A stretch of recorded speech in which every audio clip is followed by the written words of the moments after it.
Just wanted to thank everyone for attending. We're going to be talking about HITRUST on steroids using MyCSF. So it's a very fun topic. We're joined by a great group today. So let's kick it off and get started. Today, Milliman, let's talk about your HITRUST success story. Anything you want to share there before we jump into introductions? Sure. So when we say high trust on steroids, what we mean is exactly that, like scaling it across multiple business units, technologies, and teams while making compliance more efficient and manageable at an enterprise level. For most organizations, this isn't just about passing audits and assessments. It's about building a sustainable security and compliance ecosystem that drives real business value. So MyCSF isn't just for assessments. Our team uses it like a Swiss Army knife. Whether it's tracking controls across multiple frameworks, aligning security initiatives, or staying ahead of evolving compliance requirements, MyCSF helps us streamline processes and reduce redundancy. So today, we're going to walk you through exactly how we made this work for our company, how we scaled HITRUST effectively, the tangible benefits we've seen, and how we're getting the most out of HITRUST beyond just certification. So if you're looking for ways to take your program from complicated to optimized, this is definitely the hour for you. So since I was just speaking, I'll introduce myself. I'm Naomi Beretta. I'm the Senior Manager, Information Security Risk and Compliance at Milliman. And I'll hand it off to Paul. I'm Paul Shane, Director of our Health InfoSec Compliance team at Milliman. Hi, everyone. My name is Leanne Schwab. I'm an IT manager in our risk advisory practice at Baker Tilly. I've been with the firm for over 6 years now, serving as a HITRUST CCSFP and external assessor for about 3 years now. And I'm Matt Dadel. I'm one of the directors here at HITRUST. I've been with HITRUST for about 8 years now. I used to be an assessor myself, so I had a similar role to Leanne. I've done HITRUST assessments. And now that I'm on the HITRUST side, I can give you some insider knowledge about what we're doing. So to start, I think it would be a good idea just to give everyone a quick overview on what is HITRUST. Some of you may have been through an assessment. Some may be considering it. Others may never have heard the words said together. But what most companies do when they think about HITRUST is they want to achieve that HITRUST certification. That is the goal of most organizations when they start their HITRUST journey. And here's the steps. I kind of broke them out in a little chart here for you to help you understand what the process will look like for companies going through this. We'll start with the assessment types. So there's 3 different assessment types that HITRUST offers. We have something called our E1, an I1, and an R2. For simplicity, you can think of these as small, medium, large. Some companies like to think of this as easy, medium, difficult. Others like to call this, the R2 is the marathon, the I1's the half marathon, and an E1's like a 5K. But overall, these are 3 different assessments that you can go through as an organization. It's designed to help you get prescriptive controls in place to protect your data, improve your security, and improve your compliance as well. All of these assessments are driven through what's called our HITRUST CSF, which is our living universal framework. The HITRUST CSF itself, it goes through about 2 or 3 updates every single year. And the way we update our framework, for one, we look at threats. We look at areas where breaches were attacked, where they were attempted, where breaches were successful, and we look at what could have been done to prevent those. How can we better improve security and put controls in place? So we're looking at working backwards from threats to put controls in place that can help streamline your security efforts. We also look at popular compliance standards, laws, frameworks, global requirements that organizations have. So if you're in healthcare, I'm sure you've heard the words HIPAA said multiple times before. We have HIPAA controls built into our framework. We have NIST, we have ISO, GDPR, you name it. We have 50 different, we call them sources at HITRUST that we map to and keep updated. So as things change, we help you make sure you're maintaining your compliance with different objectives. You can scope those into your HITRUST assessments. Once you've selected a HITRUST assessment, though, what do? Well, a couple of things. You want to get access to MyCSF. We're going to talk about that today and how you can use MyCSF to enhance the process, but also you need to work with an assessor firm. Assessor firms are the expert organizations that are trained annually from HITRUST to do this work. They are consultants. They are IT auditors. They know HITRUST better than I do probably at this point. And we have one on the phone today with Leanne. So assessors are pivotal to the HITRUST journey. These are the only firms authorized to work with the HITRUST framework and can deliver that assessment to you, which is your means of getting that certification. But once the work is done, what happens? The nice thing with HITRUST is we review every single validated assessment. That gives you quality, that gives you trust, and you know that every time you have a HITRUST certification, it came directly from us. So our process is you pick an assessment, you pick an assessor, you send the results over to HITRUST when you're done, we review that, and we issue out that report and that certification. So just a little HITRUST 101 for everyone in the audience. Now, talking about the certification itself, why do people go for this? Why has it become so popular? Well, the biggest thing I can say is breach prevention is our most popular reason these days. We have been tracking the success of a HITRUST report and certification over the last few years, and we found that 99.4% of certified environments did not experience a breach over the last 2 years. We have a report every spring that'll go out again this year, so you'll see some 2024 data pretty soon. But for now, with the 2022 and 23 data, 99.4% of certified environments were not breached. That's outstanding. You don't see 100% in the realm of cybersecurity. There's no such thing as absolute assurance, but 99.4 is pretty close to that. So we're proud, and we will continue to strive for even better statistics in the future. And when people think of HITRUST, they often think of healthcare. I don't blame them. Our name used to mean health information trust. That's in our roots. But HITRUST is not only healthcare. At our core, it's information protection. And there are other industries that need protected information. So you can take a look at that chart on the bottom right there. There's other industries. Healthcare is about 18% of what we do, but information technology, business services, financial services, there are other organizations that lean on HITRUST to help with security, to help with compliance, and to help add value to their organization. So that's a little bit about what we do, a little background on HITRUST. But now let's get into the fun stuff. So Leanne, can you kick this one off a little bit? Yeah. Absolutely. So like plenty of other assessments, audits, or projects, there are similar phases in HITRUST. Starting with scope, which level of HITRUST certification are you seeking? E1, I1, or R2, as Matt described? What are the platforms and systems, facilities, primary services outsourced, and what additional compliance factors are you additionally looking for in your certification? Next up is performing a readiness assessment. This is something we always highly recommend that can sometimes be glossed over. Either within your organization or ideally with your external assessor who will be evaluating you, you can get a trial run and review each of the requirements to see if it's appropriately implemented and documentation is readily available. And then if it's an R2, you can additionally evaluate policies and procedures to ensure that they meet the requirements, which would lead you into the next step of remediation. Remediation for any gaps identified, or potentially you're accepting the risk of a lowered score with appropriate business justification. So this is your chance to just do a test run of that HITRUST validation and see where your scoring lands out. Maybe do some light testing and then see if there's any major issues that need to be resolved and determine what your timeline and next steps will be. So once you determine you're ready for validation, this is performing the assessment with your external assessor and submitting it through to HITRUST QA. And then this leads you into maintenance and preparation for next year. What are your next steps depending on the certification you're achieving? Another annual E1 assessment, an I1 rapid recert, or an R2 interim? Are you looking to move to another version and or level of HITRUST? It all circulates back to confirming scope and potentially another readiness. So you can also think of this slide as a giant revolving circle that just continuously revolves year over year.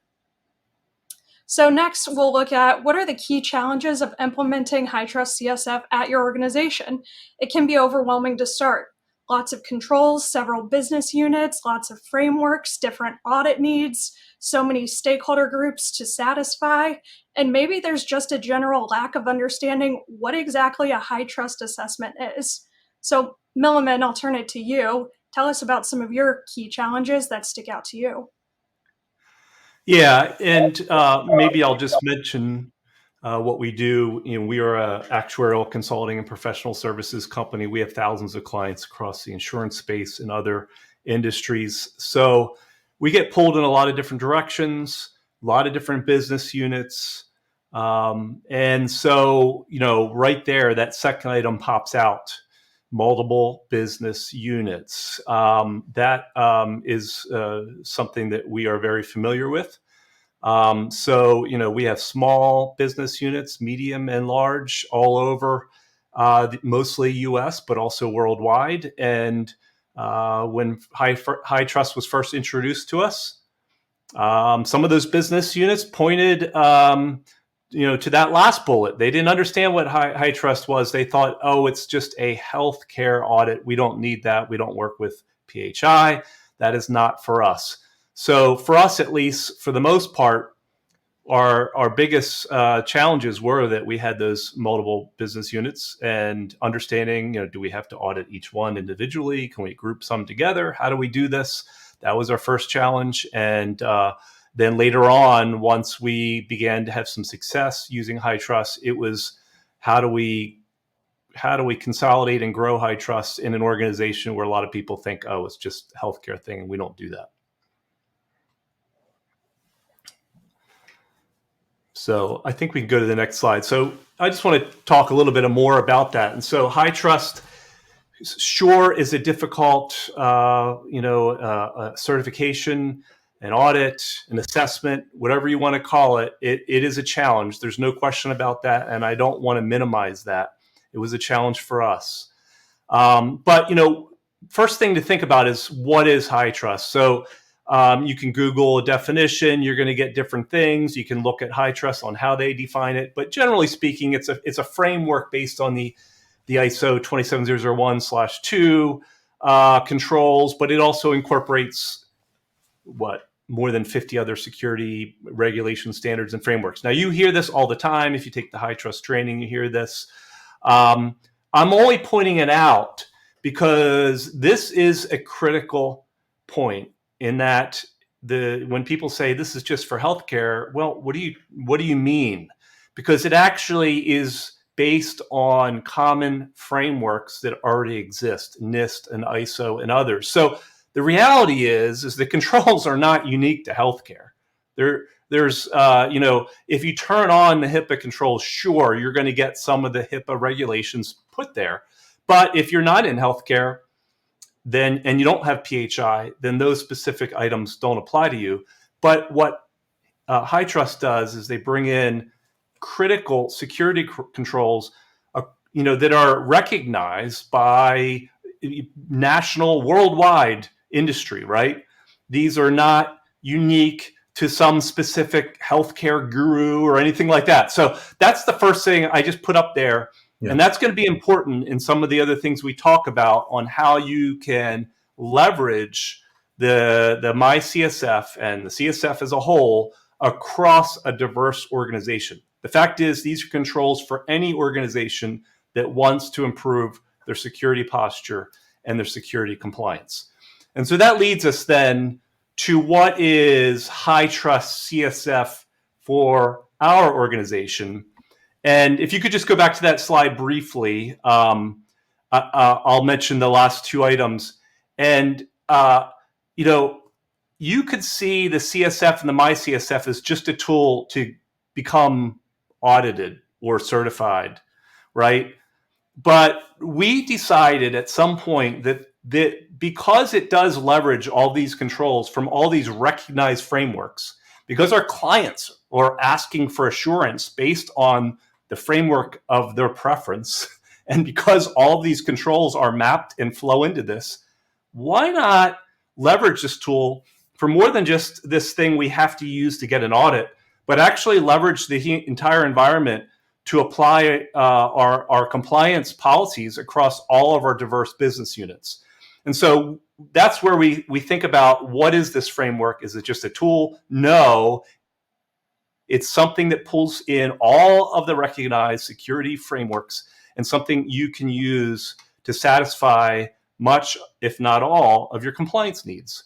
So now I'll go to the next slide and talk a little bit about how we use the MyCSF tool. So I've already mentioned security controls, a wide array. I'm not going to say much more on that, but it is, it's a risk-based framework that is huge. That, if you need the controls from the New York financial regulations or the California privacy laws, you can turn those on. If you need the the credit card, PCI DSS, you can turn that on.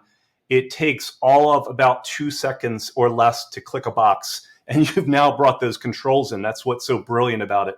So, this tool for us, we felt like we had been doing some SOC 2 audits and other things. Okay, we can bring in those controls that the SOC 2 audits, the AI CPA controls that are generally in SOC 2 audits, and include them in our audit. We can leverage those controls. So the control issue is basically satisfied. But what's really more important is the way it does all the mapping for you. And at first I thought that's great for for a security compliance geek, control guru. They got all this cool mapping. That's great. However, when I realized the power of that, I thought it was cool as well. And that is, a client comes to you and says, hey, we need to evaluate your security controls. You need to fill out this, 300 question questionnaire, security risk compliance. And if we ask them, well, what framework is it's based on? And they said NIST 853, or it's based on the SOC 2 controls, or maybe it's based on some IRS publication. In every case, we could go to the reporting and spit out a report card based on those controls. And I know that's only getting better as we get into version 11. And in every case, for the most part, I think every case without exception, our clients were thrilled because they had a job to do work to see if your company was compliant based on a framework that we use in our own compliance department and whatever company was talking to us. And I was able to respond to them saying, okay, we have all our controls mapped to your specific preferred framework. Great, we're good to go. And they were thrilled that we could do this and dig into our controls in a very easy manner and save them a lot of time as well, saving us a lot of time. So that leads us into things like FedRAMP, StateRAMP, all these sorts of newer frameworks and challenges, I call them, that we can test ourselves. We can use the tool, see what controls are added if we add FedRAMP. Where do we have gaps? We don't know if we have to do FedRAMP for a client yet, but when they start asking us about it or we see it in contracts, we want to know where we would align with that. Obviously, there's more to FedRAMP and StateRAMP than just clicking a box in HITRUST because you have to have sponsors and other things like that. But at least on the control mappings themselves, we have a tool right in front of us. We already license it. Bam. We can just go and see what controls we would need for that sort of certification. Again, I've already mentioned legislative and other things. As new things come up, you got the AI controls. It's already brought in the AI frameworks. You can click those boxes, see what AI controls there are. It's fantastic in that regard. So it's not just a tool to obtain an audit or certification. It's a tool you can use every day. And I think we've really benefited from that. And that's where I see the steroids part. It's not just a tool. You can use it for so many things. And what we have found, this last point, is we can now use it across our diverse business units. What we found was our business units weren't as diverse as they thought they were. They all used generally Windows laptops, Windows servers, SQL, maybe some cloud services, Microsoft 365 or M365, those services. And great, we can now pull together all of our common services, SAN, data centers, all the data, and we can begin to group them and audit them in a like manner using, again, these industry-defined controls that are not unique to any one industry. So that's where we've really, this has taken off for us using the MyCSF, and I think we can move to the next slide.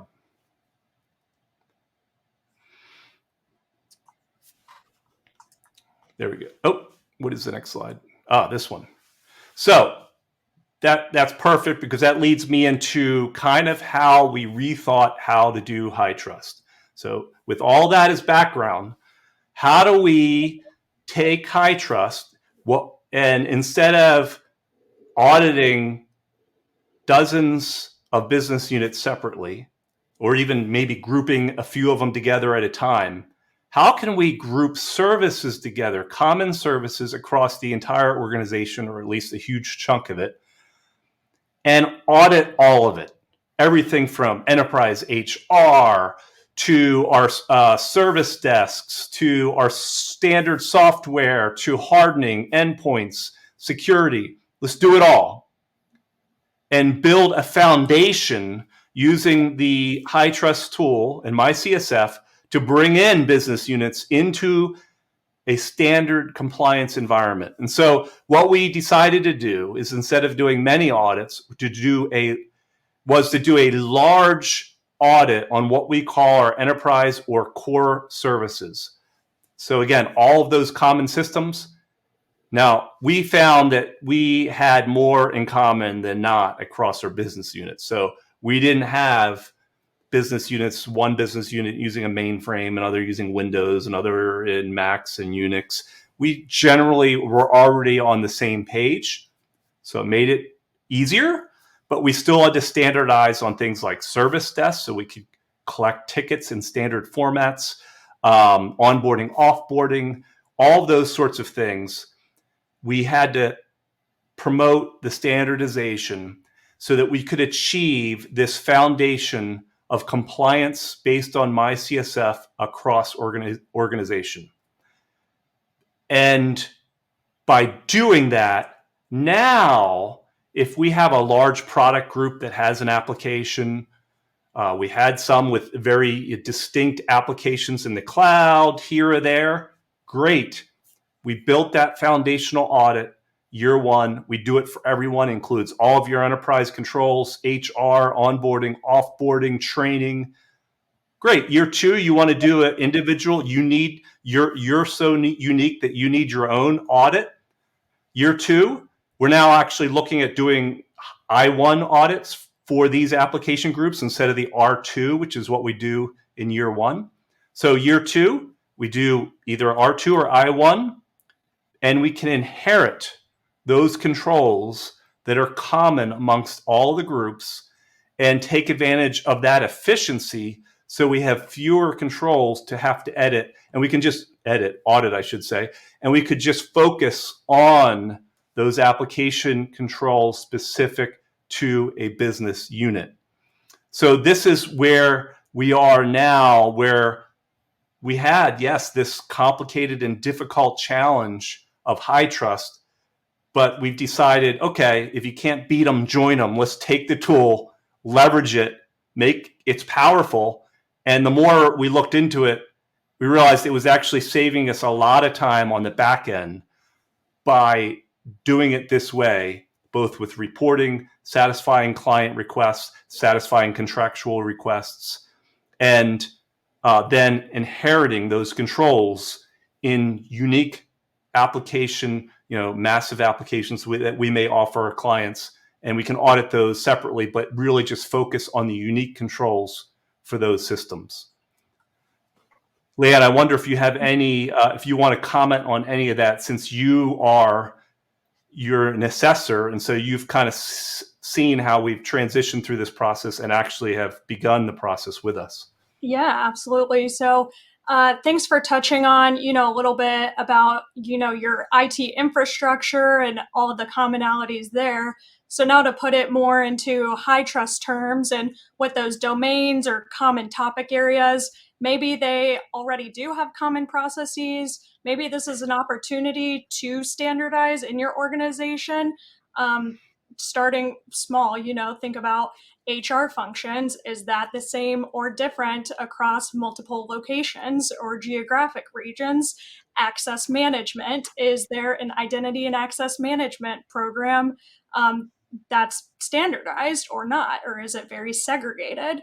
Logging and auditing with managing a SIM. Are there different SIM tools out there? Is it possible to consolidate those sources into a single one? Information protection and security, program management or risk management. Sometimes this can be segregated when it can be collaborated upon across multiple stakeholder groups. We already touched on endpoints, portable media, mobile devices. just that asset inventory, standardizing that in one central software. And then other common domains are incident management. Is there one or many within an organization? And then additionally, BCP, business continuity planning, and disaster recovery. Are these segregated by maybe department, but are they doing it all differently, or are they following a similar template? So maybe they're doing these the same, or maybe they're different, but they could start, templatizing thing. And that's how you can help create scale within your organization. So Naomi, why don't you tell us a little more about the different business units integrating into core services? Yeah, so I was going to say, because Paul was discussing this, and he makes it sound like magic, and I love it because MyCSF is a little magical, but it did take us a lot of time. We had a lot of silos. Paul and I have both been with our company a very long time. I 10 years, him much longer. And when we started, both of us were taking care of security and compliance. We were doing the same, we had similar auditors, but we were both doing SOC 2 audits at the time. So, here you are, you have two individuals who are doing basically the same thing. And as we started this HITRUST journey, and I think we're going to talk about it too a little bit on the next slide, we started to realize like this is silly. We don't need 20 experts across the organization in, security and compliance and how to put controls across. And we're also doing a lot of the things the same way already. I had best practices. Paul had best practices. Other IT directors throughout the organization had best practices. So it just really, you start thinking about it and you're like, this has to be done a better way. So it certainly took many years, which again, I don't want to like give away everything on the next slide, but to get all 28 eventually on board. Initially, we started with just some waves to see how the groupings would work. And then over time, there was just some standardization and efficiencies. And I wouldn't call it so much consolidation, but maybe just some better scoping and grouping. Yeah, so earlier on, Naomi, you were experiencing a lot of audit fatigue, and I'm sure the stakeholders were noticing that too. So, this was the perfect opportunity to leverage HITRUST to, standardize it and reduce that. So, absolutely. Yeah. Cool. So as we look at our next slide, and I'll just say a couple things, is I think someone asked the question about R2. We did start with R2 for most of our audits because back in when we started this, we were, I guess, beginning the work in 2019. I don't know if the I1 and E1 even, they didn't exist, right? Or at least I didn't know about it. So, we've been a couple years before they came out. Yeah. Yeah. So what became R2? I guess they didn't even use the R2 language then. If I recall correctly. Yeah, it was just so we were dumb. Validated assessment back in the day. Yeah, and, so we didn't know better. So we only had the HITRUST validated assessments. It's probably a good thing in some ways because it simplified our choices, at least initially. So we shot for the what is now considered the largest of the validated reports, and so that's all we knew. And what this slide kind of tells you, and I bolded two of the three most important numbers, but this is an important slide. What I want you to see is, we started back in 2020, beginning of 2020, really 2019 preparing, but our first audit started in 2020. We had a handful of, 8 business units. It was actually 2 audits, about 4 business units each, if I recall correctly. We ramped it up in 21, started bringing in more. And, we now are up around 28 business units, all in one, that foundational core audit. And so, okay, great. And you can see amount of employees covered as well. So roughly 800, and now we're actually up over 3,000, I think, right now, or it's close to 3,000 in our program. But if you look at the bottom row, you see our audit compliance employees. Now, we do have some other compliance employees that do different things, but the employees focused on the HITRUST assessment, there were actually technically like 1.5, then 2, and then now we got to 3 in 21. We were living large. We had 3 full-time employees focused on this, and you can see we haven't changed that. And we would have had to change that, I think, if we kept doing 3 or 4 audits a year, or kept ramping up doing audits with just 3 or 4 or 5 or 6 or 8 business units. But we've been able to organize it in a much more efficient manner. So now I won't say we're not busy and we're not stretched, but the 3 employees can do this in a favorable manner. We can handle this audit. Again, we've worked with our assessor as well. So they understand our goals here is to test once, pass along, inherit, use the inheritance tools to our advantage, consolidate as much as possible when it makes sense. So you have, it's all about organization. Now on the back end, and because we've done this on the back end, we tell our business units, hey, you're going to have to provide evidence. Now, a lot of times we do that for them because we've consolidated a lot of our tools and evidence. My team of 3 can do a lot of the work for the IT people. By the way, they love that when you tell them, oh yeah, we just finished an audit and we only talked to you for 15 minutes in the last, few weeks. We can do their job now because during the course of the year, we tell them you must submit this evidence every month or every quarter or whatever it is in this tool and in this format. So we are using a service desk right now. We eventually will probably move to a GRC tool.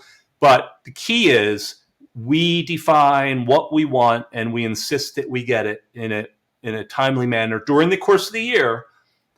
And the benefit to our IT leaders and implementers is that once we get to the assessment, they don't hear from us that much, and their life is made a lot easier because we consolidate all that evidence and package it together, provide it to our assessor.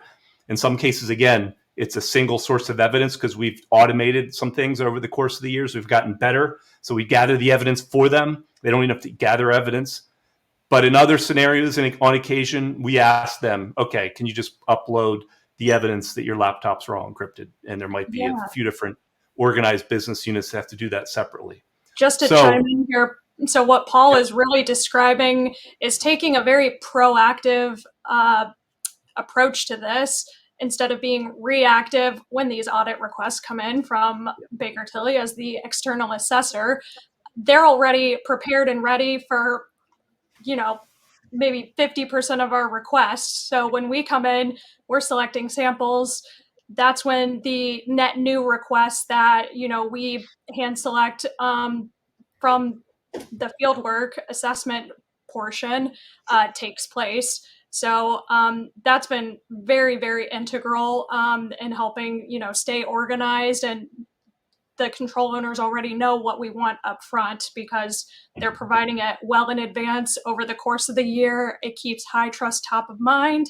It's not just during the 90-day fieldwork period that we come in and do our testing. So that's just, something to truly commend and consider implementing where feasible.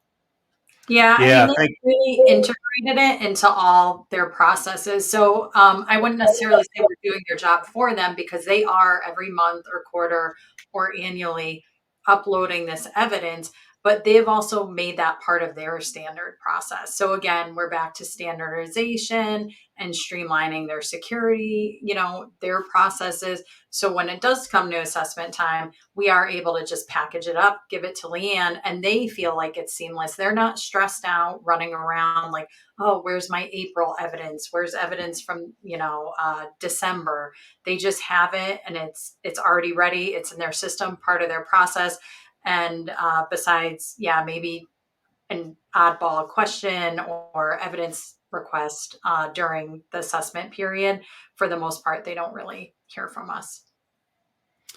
Yeah, and we did have to make some organizational changes, over time, and we had to push for them. But that's also somewhat reflected in this slide, and that is, you can see that second line, IT operational units. We had, each of these business units at one point had their own IT, like run separately, like individually. That had to go away, so we consolidated a lot of that. I have 5. Basically there's kind of 5 separate IT operational units, roughly. It's even less than that now. So that's important. You cannot have, it doesn't matter. The way we started is we had very specific procedures for everyone. Okay. And we gave each one the procedure and we asked for evidence. That's great. But if you give the same recipe to 20 people, will you get the same exact product in the end? And the answer is absolutely no. They will all be a little different. Some will fail completely. Some will be sweeter, right? So that's what we ran into, is even though we give explicit instructions to multiple IT owners, you didn't always get the same results. The other thing is, and COVID did make this easier, but we used to have a lot of on-premise data centers / server rooms / server closets.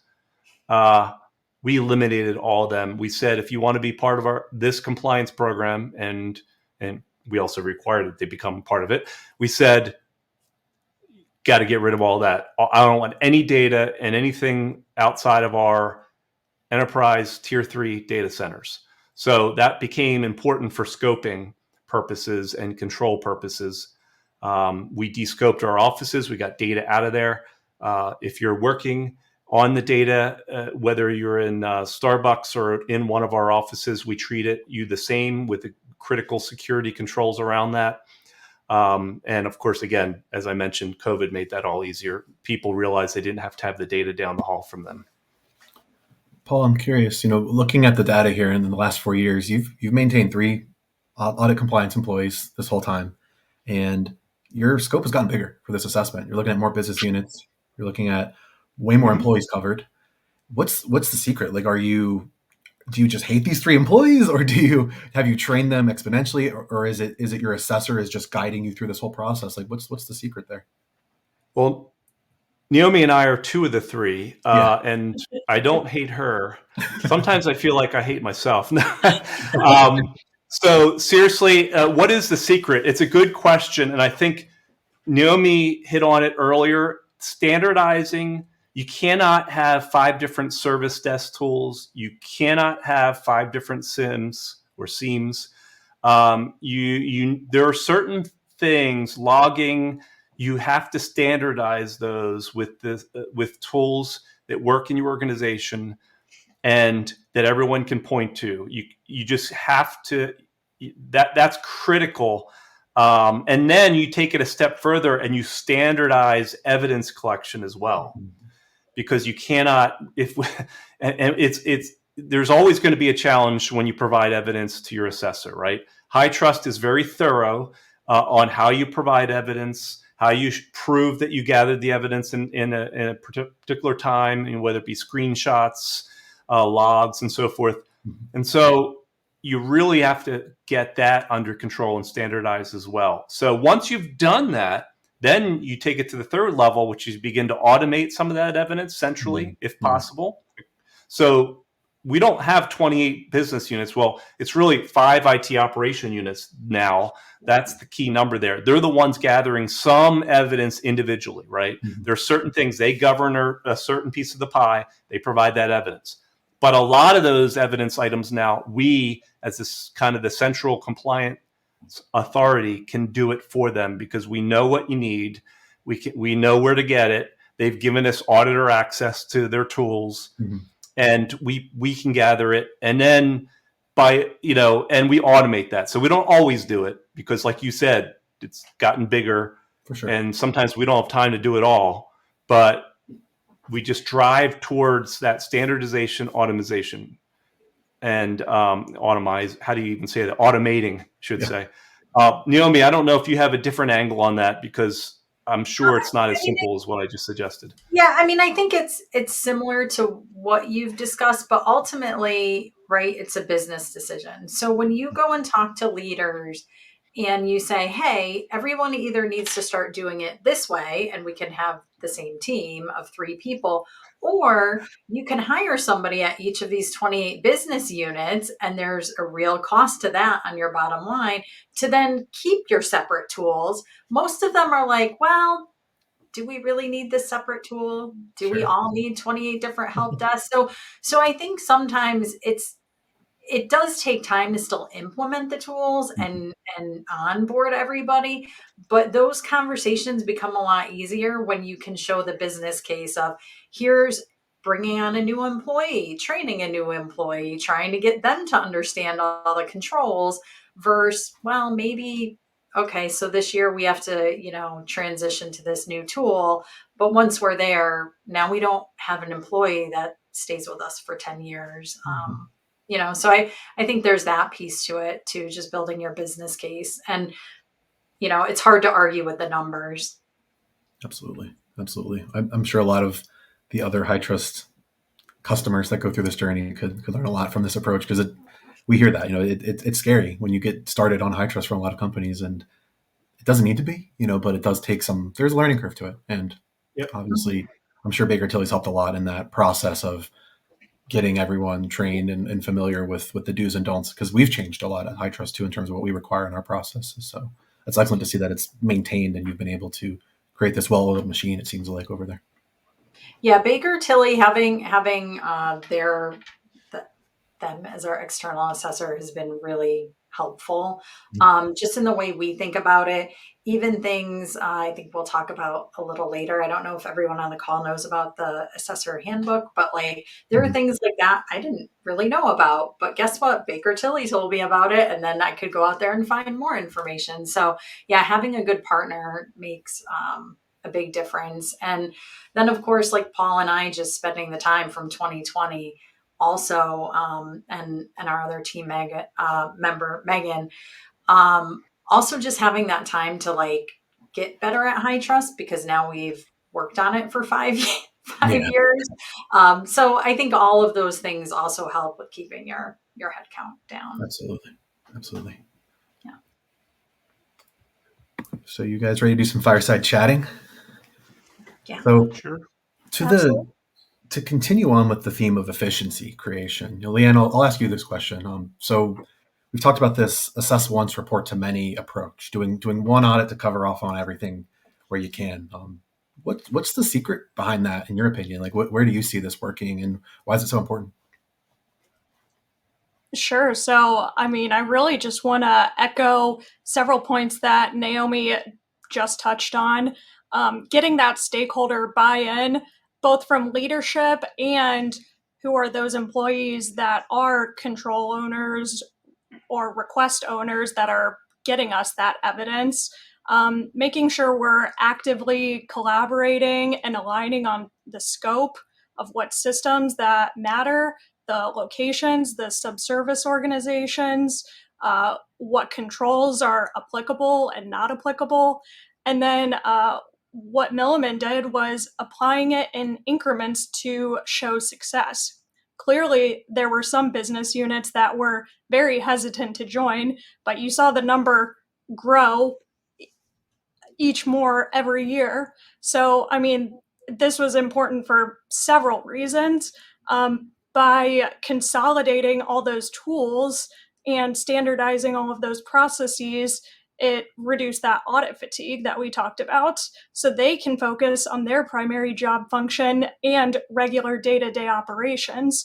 So this improves so many things. It creates simplicity, reduces a lot of complication with so many different processes and tools and systems to keep track of.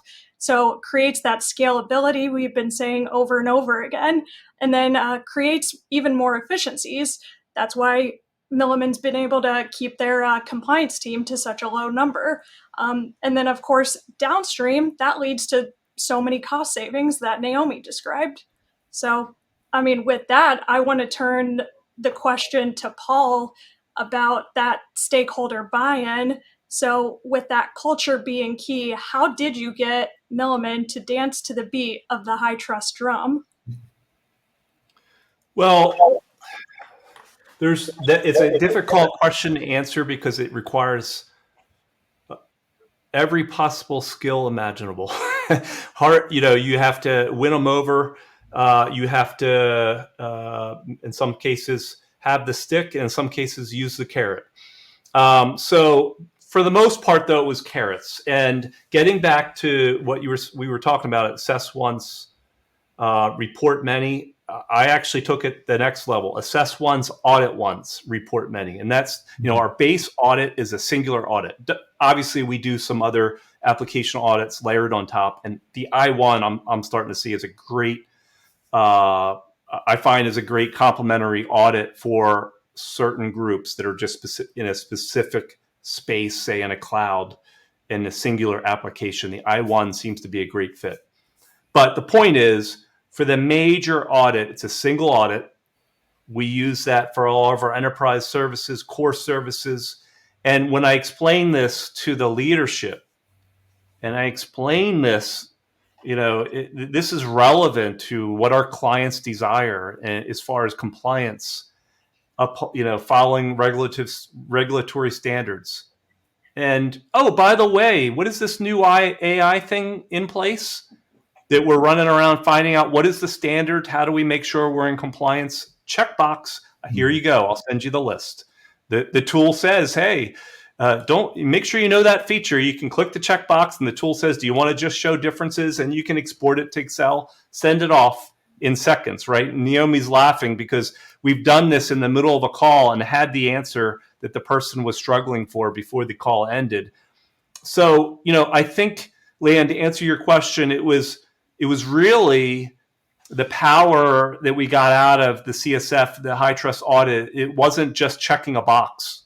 It was actually applying critical security controls across our organization and then demonstrating how we can satisfy our clients' desires to understand what our security posture is. And so, once we streamline our organization, then a new business owner, a leader that I'm talking to, would see that this wasn't some monumental, this is going to cost me millions of dollars to come into this audit compliance program, this assessment program. It's actually, we've kind of given them a template so that they could easily do it. They're already following a lot of our enterprise controls anyway. They're already following all these other controls, employee controls. Oh, by the way, we've already implemented them behind the scenes, even though your business unit isn't even part of it yet. You're just doing it. That now our set of controls is shrunk down to these specific items, and we've provided, the super highway to get from point A to point B and become part of the program. So, that's really, I think, what turned them on a lot to just coming in and really enjoying. I don't know if that's the right word, but certainly be able to rely on the benefits of the program at large. That's excellent insight, Paul. And for those that aren't as familiar with MyCSF and how it works, the way you can create these efficiencies, when you are looking at these different standards and options in the MyCSF platform, there's so many. There's over 50 options you can select. They're optional. You select them. Is it just adding controls? Yes and no. I mean, the nice thing is it deduplicates them for you. So you're getting a prescriptive control that's deduplicated.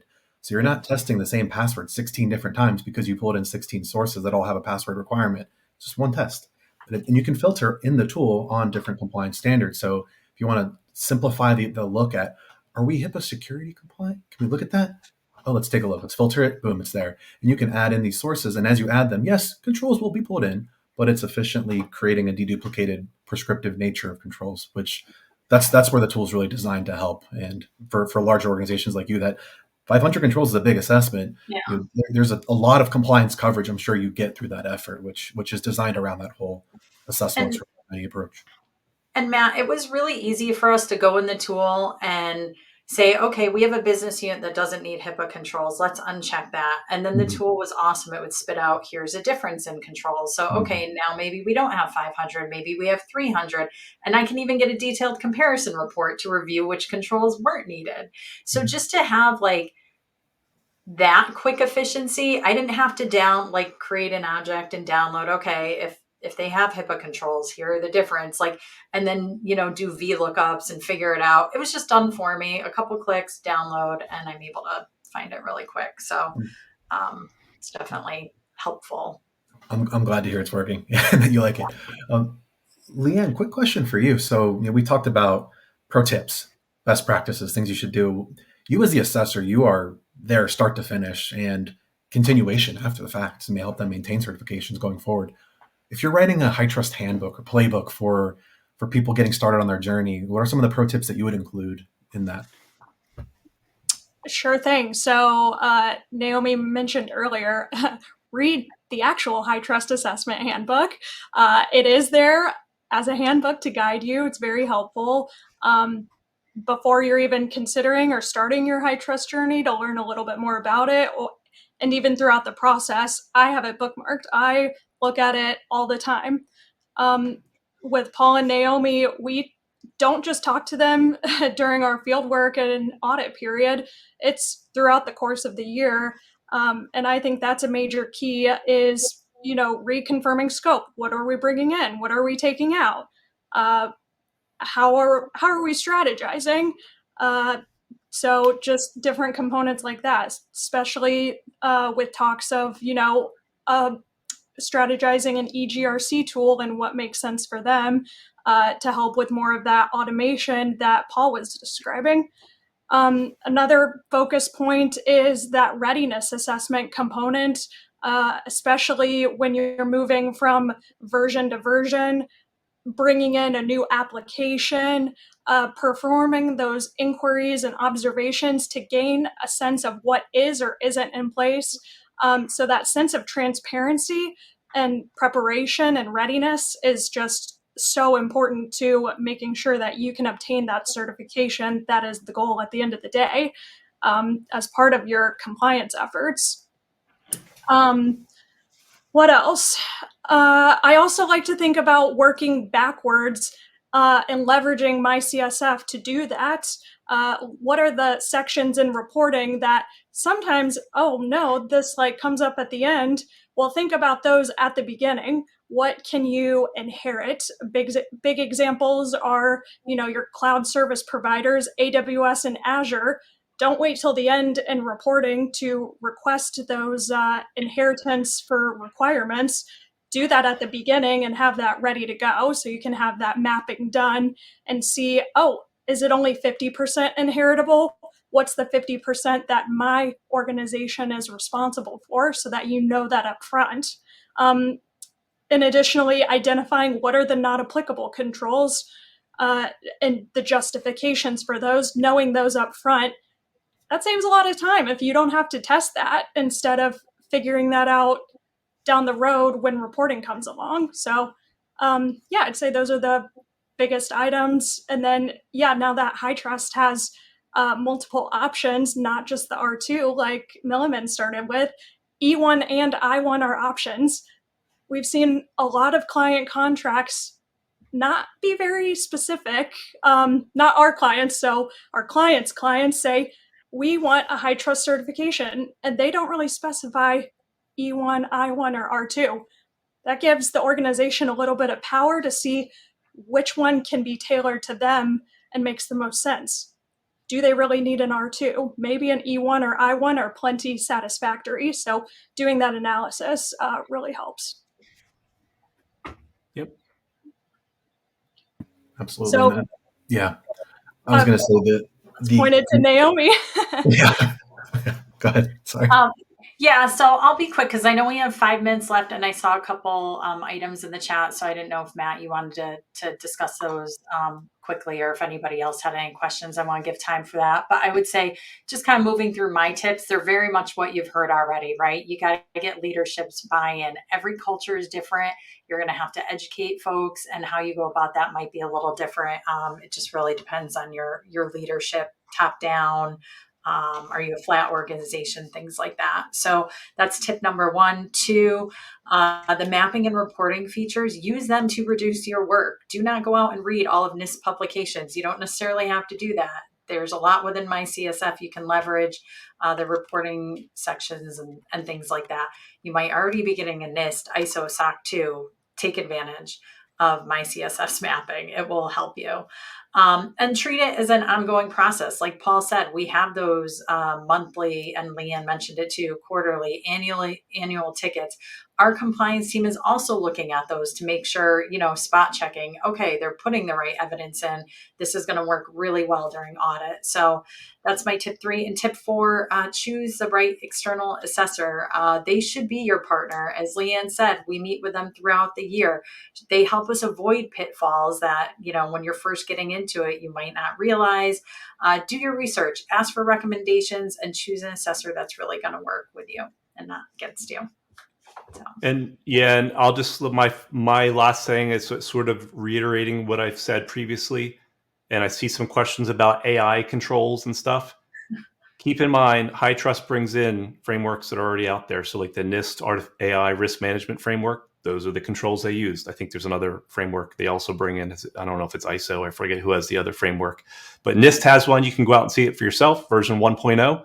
That's what goes in. And the reason I tell you this is if people say, oh, that's just a HITRUST control that you're following, you need to dig in, find out what the control is and where it comes from. More likely than not, it's coming from NIST 853 or ISO. And oh, by the way, we have a contractual requirement from a vendor that just sent us a risk assessment, said, hey, do you follow 853 standards or something like that? So that's critical in talking to business leaders, because it's not some sort of proprietary framework, but HITRUST is bringing in what's already out there in a way that is digestible, you can digest and apply, most importantly.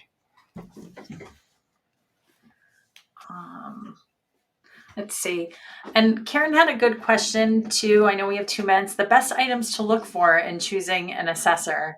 I know we had a huge RFP process after we used the same assessor for maybe 2 of our R2s. Is that right, Paul? Yes. And within that, and within that, like we did learn very quickly too, once we brought in Baker Tilly, the big difference between the 2 auditors. I'm sure Matt maybe has heard, or even Leanne, have some really good tips on this. But we had a lot of questions just on the RFP, how many HITRUST audits have you done? How big's your firm? How many people are going to be working on your assessment? Or just a few that come to mind. I don't know if the group has anything to add. Yeah, you choose wisely and you get what you pay for, generally speaking. Absolutely. You definitely do. And with HITRUST, I actually manage the assessor program, so I'm familiar with all the firms. And what I see tend to work the best is if you're using a current IT auditor, they know your systems, they know your culture. They are probably a good person to ask first, just to see, are you a HITRUST assessor? Would you be interested? And if not, well, you have to think about what assessment do you want to do, build a realistic timeline, and can they meet that timeline? Some firms are big and can absolutely add on more assessment work. Other firms, they may be booked up for the year. So you need to talk to some different people. We have a full assessor page on our website. Take a look, validate that the firm you're talking to is in the program, and we can get you contact information for any of those. I'll put the link in the chat so those can take a look. Great.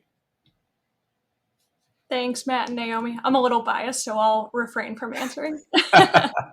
Thanks, everyone. I don't know if we have any more time, but it's been good. Yeah, I think we're right at time. So thank you again, everybody, for attending today. Really enjoyed having you present, and I hope you like the content. Feel free to reach out to anyone on this network that we had today. You can find us on LinkedIn. You can email our teams directly if you'd like. And then we'll provide the slide deck to those that have attended with the recording as well, so you can share with your friends and continue the conversation. So thanks again, and we really appreciate it. Thanks, Matt. Thank you. Thank you. See you all. Bye.